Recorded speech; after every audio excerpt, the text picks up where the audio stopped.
count it up, count it up, count it up, count it, count it up, count it up, count it up, count it, count it up, count it up, count it up, count it.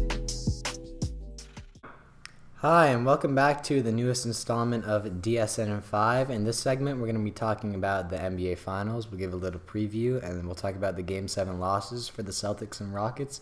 Brian, I know you want to open it up a little bit, talking about your disappointment in the Celtics. The Celtics played so bad. They could have won that game so many times if they hit a single three. Missed open threes. 3 times in a row. Open three. No. Open three. No. Open three. And those are all to go up by 1. And you choke that many times and you come back and play great defense and then choke again. And at that point, you got to think someone like Al Horford, who was a ghost in the second half. He had 14 points in the first half. He had 3. So he had 3 in the second. He had 3 points in the second half. He's supposed to be the leader out there. At some point, he's got to get the ball, demand the ball on the post, or at least tell them to calm down. The threes obviously weren't working. No one really stepped up for the Celtics. I mean, I think Tatum played well. Oh, he played great, but he needed. Why didn't he have the ball in his hands in the last 3 minutes? I mean, he did have some really good defenders on him towards Dunk the end of of the the year? game. Question mark. That was a great dunk. Really good dunk. It was his dunk of his career so far. Yeah, that's that was for a pretty sure. vicious dunk. And it was like we were down a few points. I think we were down 5. Call it timeout, TV timeout, or something like that. He has the dunk. He hits a 3. And we take down 4. Down 4. Yeah. We take a 1-point lead, and like I felt like, oh man, this is the momentum. Like the Yeah, crowd's and then into they it. went on a 14-2 run.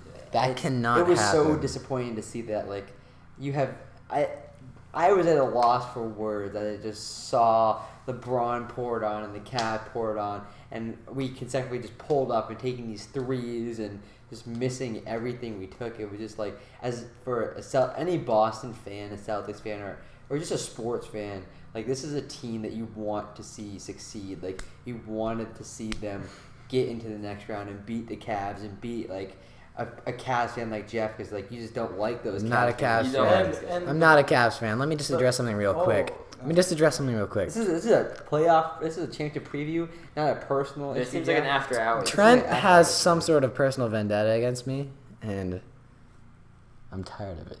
I'm a Celtics fan, not a Cavs fan. Moving on. The Celtics definitely should have had that game, but to his credit, LeBron hit some shots in that game. LeBron, but he was clutch. He had a great some game. Celtics fans are gonna look at this and be like, "Oh well, like we made it this next far. year. We like, have next next year. year. It's a totally different team." But no, you should be mad. You should be pissed off because your team should have won that game, but they choked so hard, and just let LeBron win. But Let him take over. At the same let time, him shine in the last couple of minutes. The time where you need to step up and play D on him, you let him take over. at the same time, you're telling me that you see Harold go down, you see Kyrie go down, you're thinking, oh, dude, we're gonna get to the finals this year. But you're telling me you don't think that team was good enough to beat the Cavs? Oh, of course they were. No, they were. They were a They better should have. team. Up 2-zip. We have the Celtics have never lost a series in history when they were up 2-zip. They lost this one. I think they were 37-0, something like that in the postseason. Ridiculous And, like, number. Up 3-2. Home teams in Game 7s, I think, are 104-26 before Yeah. Game 7. And I'll give LeBron credit because he's 6-2 in Game and 7. going back to what Trent was saying, I mean, when Kyrie went down, none of us expected them to make the finals realistically. And I mean, when Gordon Hayward went down at the beginning of the season, there was a lot of question marks surrounding this team. Who would play well?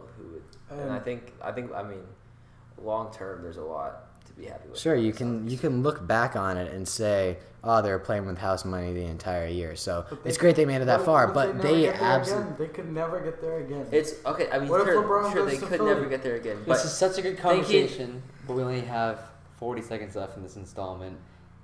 We can run a little late. We'll run a little. Okay, This is never like mind. DSN in 8. Well, let's talk about a little bit the other series then. Sorry to cut you guys off, but just so we keep it somewhat close to 5. What are you guys thinking about the Game 7 Warriors-Rockets What do you guys think about that Chris game? Paul. Similar scenario. You cannot miss. 0 for 27. You cannot miss 27 straight threes. That's an NBA record. The Celtics had to have been close to that with the amount of misses they had. Yeah, but they didn't miss 27 straight. I think it was like 13. That's where you look at it. It's like you see the Rockets and you see the Celtics, and I hate the Rockets more than any other team in the NBA. The Rockets, I hate. More than the Warriors? Way more than the Warriors. But when you do that and you don't play to your potential, you lose. Because you're not showing up in the biggest moment. Here's the thing. You gotta show up. I think the difference between the Celtics and Rockets in these losses is that the Rockets, they live and die by the three. That was, if they were going to go out, it was going to be because they missed 27 straight threes. And somehow they only lost by 9. The Celtics don't live and die by the three. They are very good. They have a couple of really good post players. They mix it up a little bit.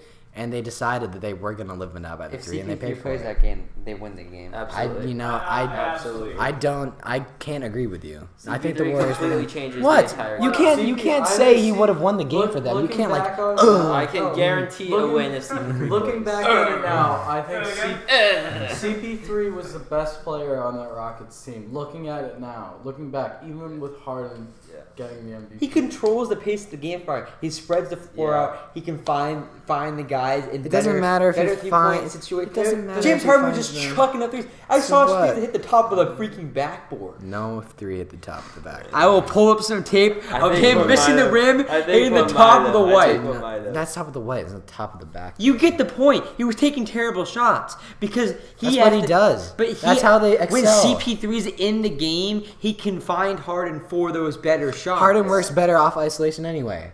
Than a catch and shoot. You're saying that statistically. You're saying that Harden. I'm not saying the team's better. No. James Harden is when Harden and CP3 played together, there was some unreal stat of how many games they won. James Harden is a better player with Chris Paul off They the floor. work well Just because together. James Harden is. Yeah, And but the Rockets are that's why better. CP3 That team needs Chris is Paul. the best player on that team. That team. If that team has Chris Paul playing instead of James Harden, I think they have a better chance in that game. No, I don't think so. James Harden was the reason they were ahead in the first half because he controlled the pace and he was driving more. He wasn't settling for the threes, but when he was taking them, he was making them. Chris Paul can get his teammates in the game, and then maybe they don't go for 27 if they touch the ball. All right, let's move on to our finals predictions and what we think about it. I am personally very disappointed in the NBA that we are looking at the 4th straight finals where it's Cavs and Warriors, and Cavs and Warriors, and Cavs and Warriors. The NBA is rigged. No, it's not the NBA's fault. But, Scott Foster. When you look back at it, there's always one team in the NBA that's favored heavily to win the finals every single year. It's been the Warriors the past couple of years, and before that, no finals really go to 7 games anymore, even 6. Like the last competitive ones you can remember, like 14, 13 with LeBron on the Heat and like the Spurs and the Thunder. And you look back to coming back from 3-1, but other than that, you don't really get that many good games anymore, and that's where I really wanted to see the Celtics win.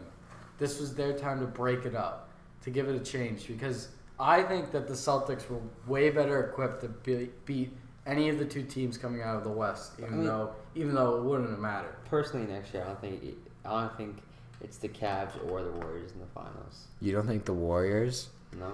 I think the Rockets are going to get worse this offseason. And I think the Warriors Warriors are going to be the team to go to the finals. Who can possibly equip their team? Maybe if LeBron goes to the West, it could make a difference just a tad bit. I don't think so. No? I don't think even if LeBron James goes to the Lakers with Paul George, I don't think that team beats LeBron the goes to the Rockets. I don't think so. If he went to the Rockets. You're saying LeBron, Chris Paul, James Harden don't beat him. I don't think they were. There's too many people there. There's too many people there. There's only one ball. How does Steph Curry? Yeah, they work really well. They are all incredibly unselfish. Yeah, but they said the same thing about James Harden and CP3. No, they didn't. No one said James Harden's unselfish. Oh my God. James